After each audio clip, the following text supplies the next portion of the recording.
જય દ્વારકાધીશ, જય માતાજી। કેમ છો બધા મિત્રો? મજામાં છો ને? મજામાં જ હશો, કારણ કે આપણા બ્લોગ જોતા હોય એ હંમેશા મજામાં જ રહેશે।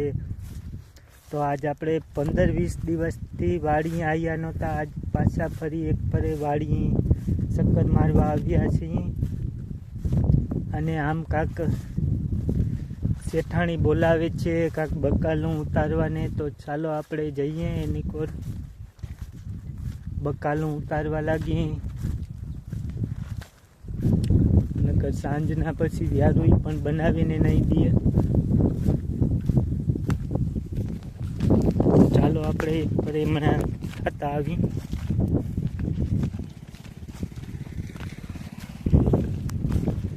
પછી આપણે માંડવીમાં પણ ચક્કર મારીશું અને માંડવી ઉપાડીને પણ ચેક કરીશું, કાંઈ તકલીફ નથી ને માંડવીમાં।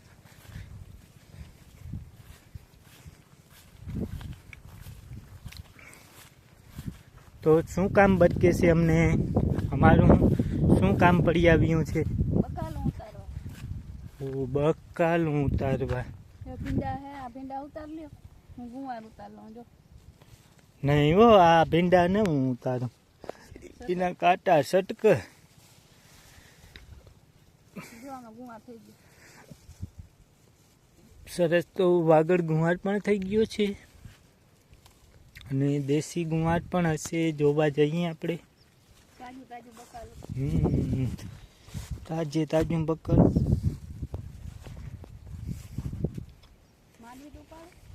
આજે આપણે બકાલું વાવીને ગયા, એ પછી આ પહેલી વાર બસ બકાલું ઉતારવા આવ્યા છીએ।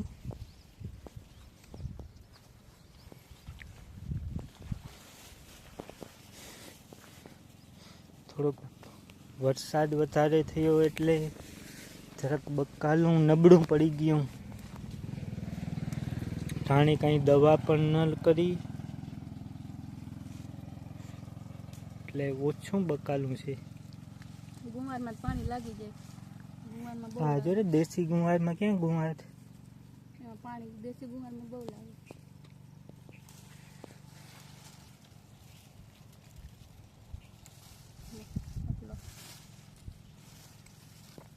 મંજુબેન ને વાગડ ગુવાર જ ઉતારી ગયા, વાગડ ગુવાર લઈ ગયા। લાંબો ગુવાર કહેવાય, લાંબો ગુવાર કા?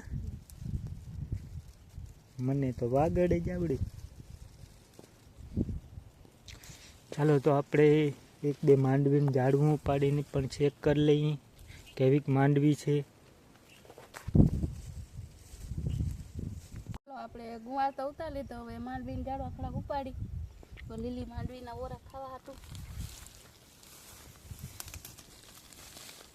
ચેક કરી જોણી કેવીક માંડવી છે।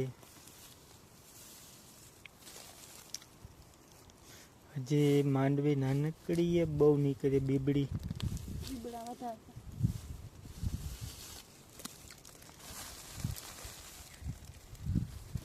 આ ગિરનાર છે, ગિરનાર છા। તો આ અમારો બપોરા કરવાનો સાંયો છે, જો એ મોટો વડલો દેખાય ત્યાં અમે બપોરા શિરામણ બધું ત્યાં જ, આરામ પણ ત્યાં જ કરી।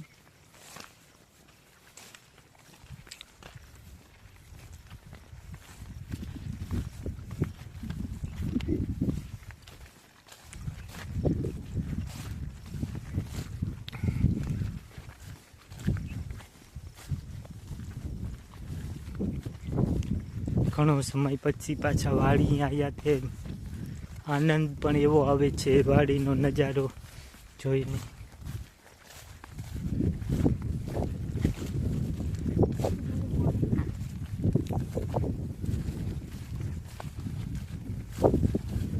વરસાદ થઈ ગયો તે એક ઉપાધિ મટી ગઈ, નકર તો હમણાં જ પાણી કાઢવાનું હતું, પણ હવે વરસાદ થઈ ગયો તો પાણી તો નહીં કાઢવું પડે। હા, હમણે વરસાદનો માહોલ થોડોક ઓછો થશે એટલે આ માંડવી ઉપાડવાની છે। ગિરનાર ચા છે,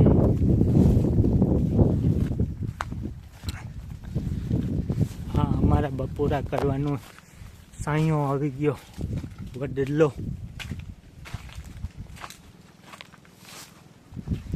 અને આ અમારો આરામ કરવાનો ખાટલો. એક પગ નથી પણ એનો.